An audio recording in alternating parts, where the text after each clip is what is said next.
now it seems pretty positive. The DC2 is going to Shock-in, or Japanese road inspection, so I gotta finish this up. We're picking up exactly where the previous video left off, and I got a lot of little checks to go through still in order to hopefully get this thing as ready as possible to run the Shock-in process tomorrow. So half of the prep is all physical and getting the car ready, but then there's the other half of having the paperwork and everything ready you need for that. And because this car was deregistered, the process is a little bit different, more involved. Let's jump over to the paperwork side of things while I get this thing like emptied out and cleaned out here, and then we'll jump back here. I gotta make an appointment online with the vehicle inspection center, so I'm doing that right now. First step of paperwork is in hand, and that is called JCI, which is the bare minimum car insurance that you need in Japan. It is just like what you actually need on the car in order to pass Shock-in. So wherever you get your car insurance, they can do it there. And if you haven't got car insurance, any insurance place can do it for you. All right, so the next piece of the puzzle is in hand. And this is a Jumihyo, which is like your registration of your address and your information, physical information about you. And then I got an Inkan Shomeisho as well. Here is the actual stamp, that part right there. Dip, dip, dip. Stamp it, and that's how you sign paperwork. That's your Inkan. And then your Inkan Shomeisho says this belongs to you. Both of these you get at either your city office, or they might have a local dispatch like branch office that is near you that you can go to. You show your proof of ID, fill out the paperwork, and just say what you need, and then they will print those off for you. All right, stop number 3 was a success as well. Kind of. I could have got my, my slash license plates, the red slash that you see all the street drifters using.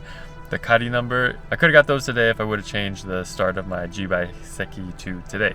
I didn't. I got to pick them up tomorrow, the day before Shock-in. So it's still a success. I just have to come tomorrow to pick them up. On to the next stop.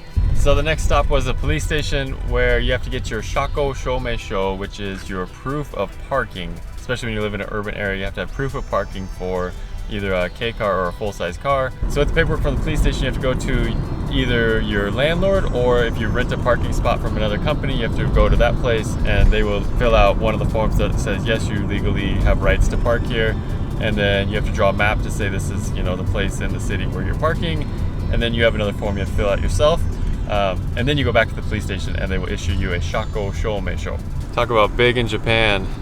Ford F-150 four-door, it looks like a monster here.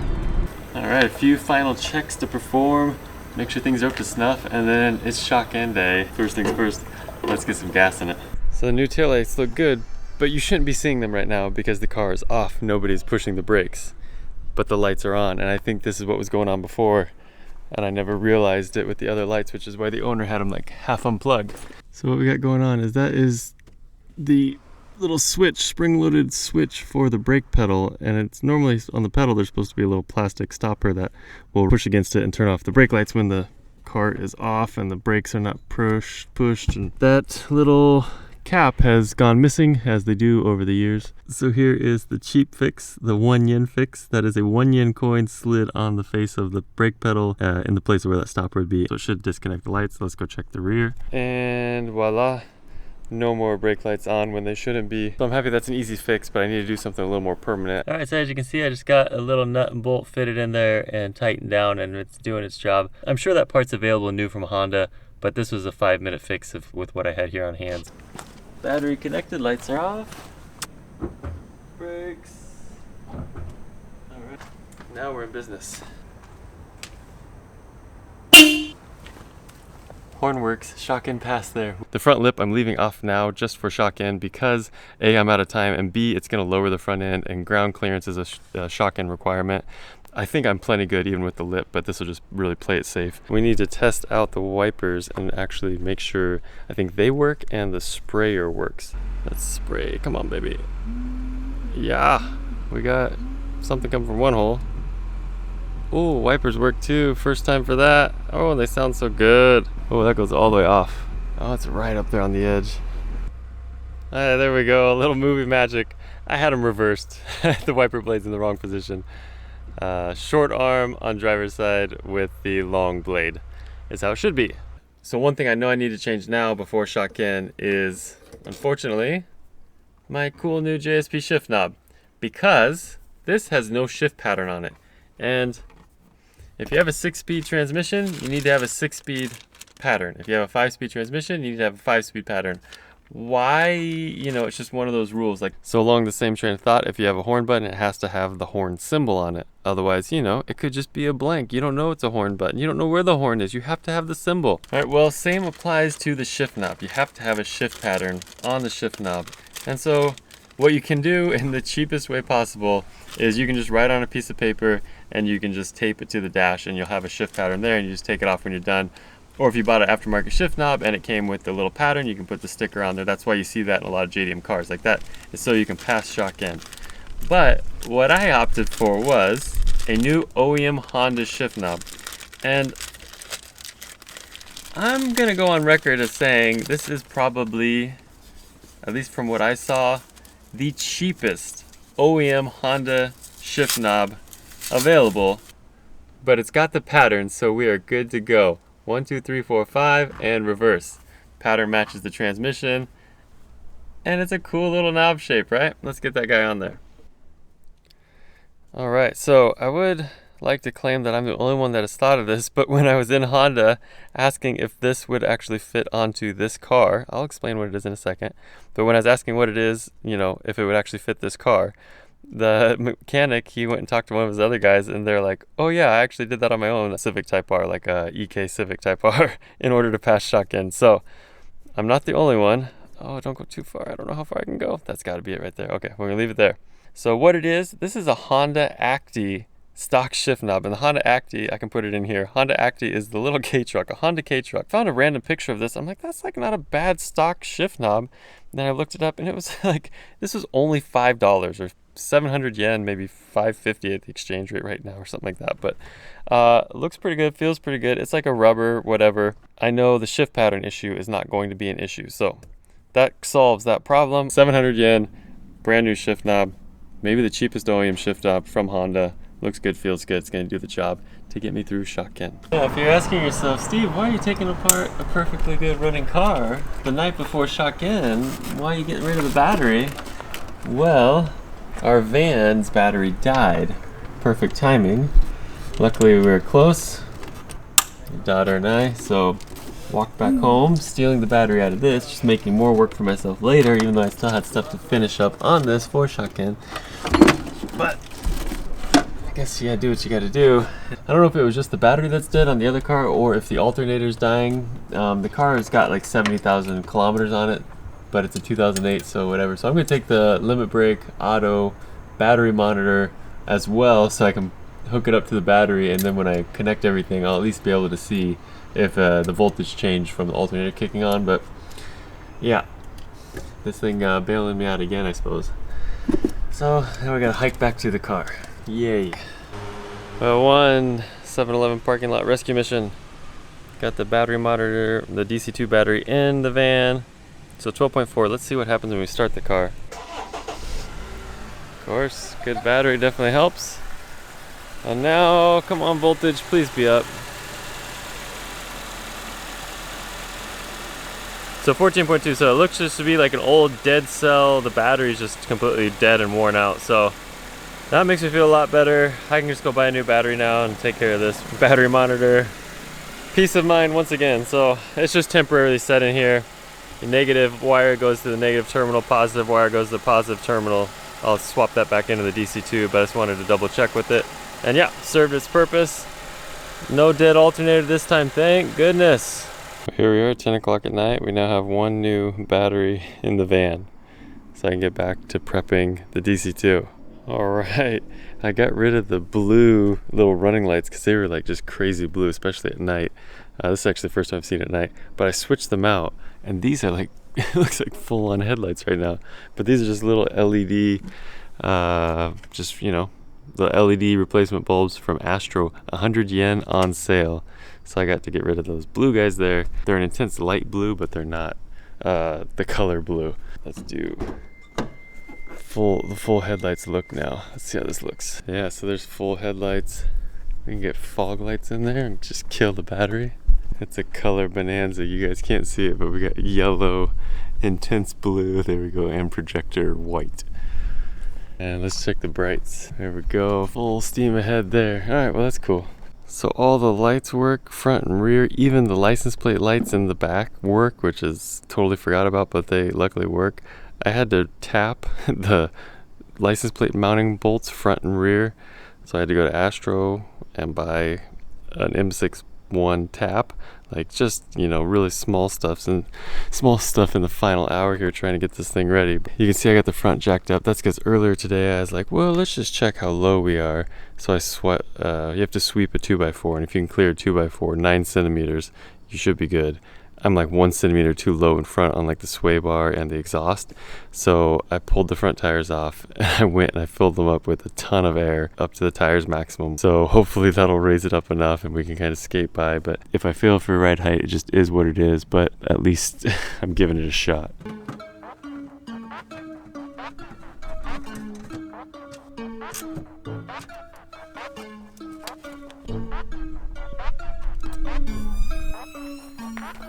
Need to leave right now to go to the shotgun center. Just like 20 minutes behind. All right, so we're not at home and we're in the car driving. Shio and I, we're late, but I think we're gonna make it there just in time for like the check-in time for the appointment. The car is doing well so far. Like we haven't gone super far, but I haven't got in VTEC or anything like that. Temps and everything are good. Just kind of driving nice, so. Yeah, we'll see. We'll get up in the expressway and then we'll do a nice little pull, hopefully. And maybe, for the first time, feel some VTEC. I also gotta say a big thank you to Shio Dio, not just for being camera person today, but also help and language support. Like, paperwork, this is the first time I've done all the paperwork up until now by myself. But this location, this area is really, there's a lot of foreigners here, so there might be really good English support there. We don't know, so Shio's going along. Because your boy does not write Japanese so well. I could probably navigate the talking, but I just not the writing so much. So we'll see how today goes. But yeah, big thanks for Shio Dio.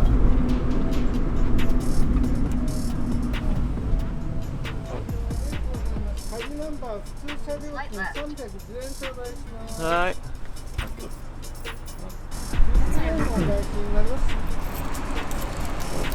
Arigatou gozaimasu. We don't have ETC. None of this thing. Mata. Okay. Here we go.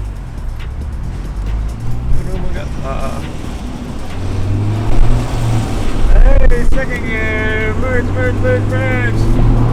VTEC.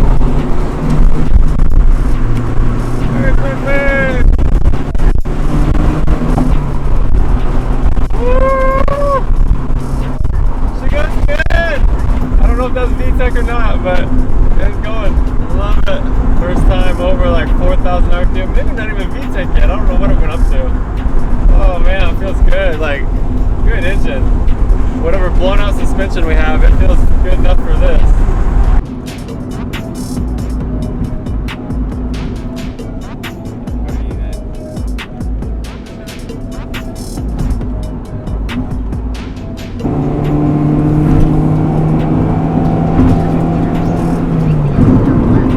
If it's working or not, but it pulls, it goes. It's not super hard to change or anything, so maybe the VTEC's dead in this thing. I didn't hear a honk, so I don't know. But the car runs good.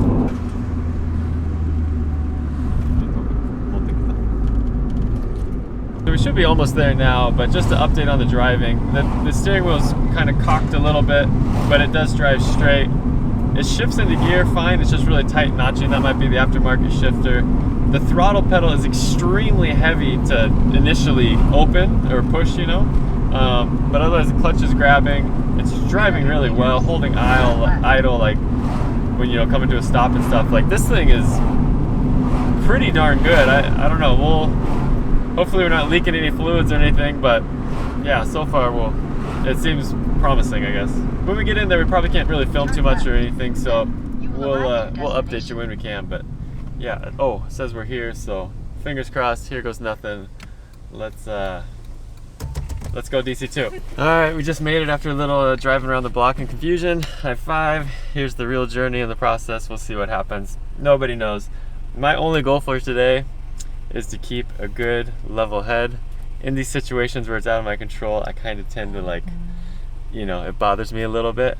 So I'm just gonna go with the flow assume we're gonna fail for something, just make note of what it is, learn the process, and then we'll come back and do it again. But my real goal today is have a good day with Shio.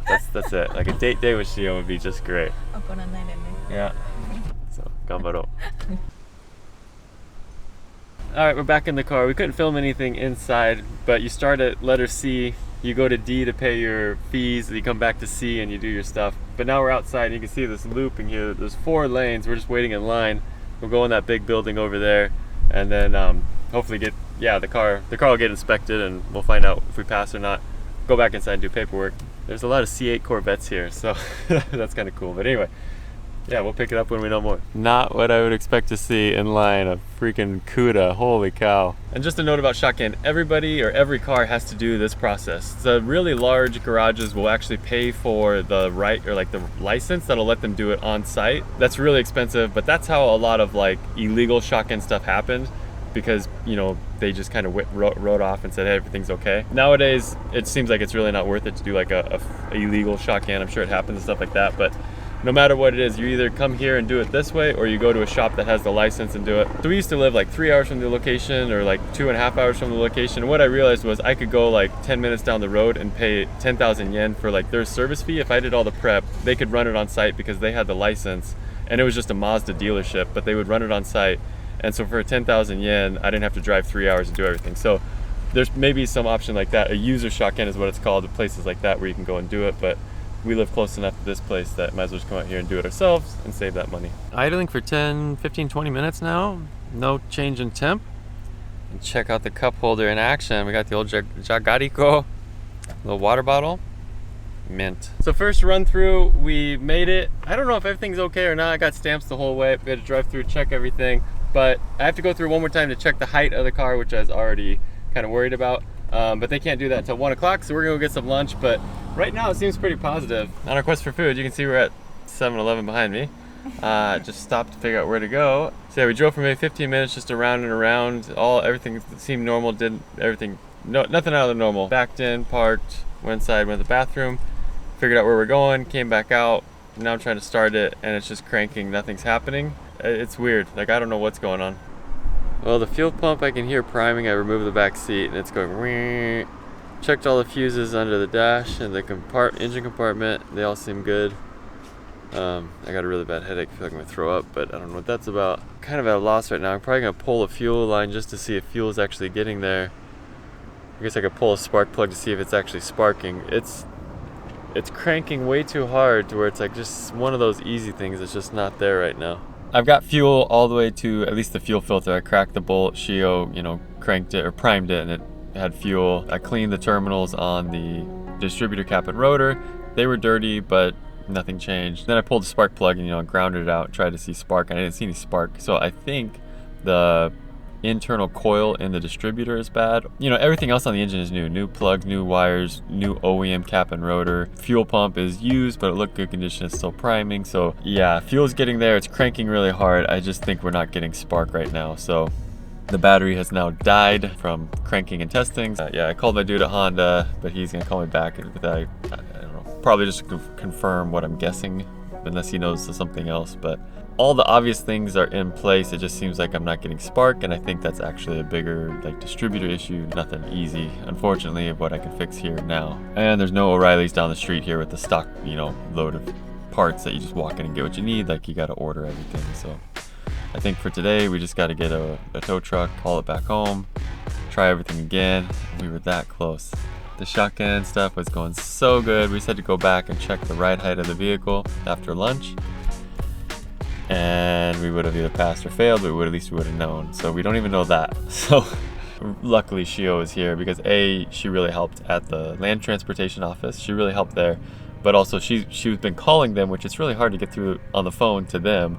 But she double checked to make sure everything we've done is still kind of valid because we paid the money, we ran the line or whatever. So that's good for 2 weeks, luckily. So we're good on that. And so now we're trying to just line up a tow truck to get us home.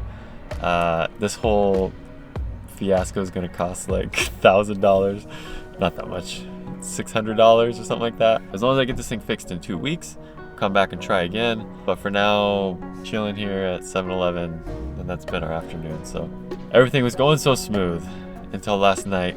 The battery died in the van, and then did all that stuff, and then today is going so smooth, and then this thing crapped out. So I don't really know what to say, just rambling, but if we know more, I'll let you know.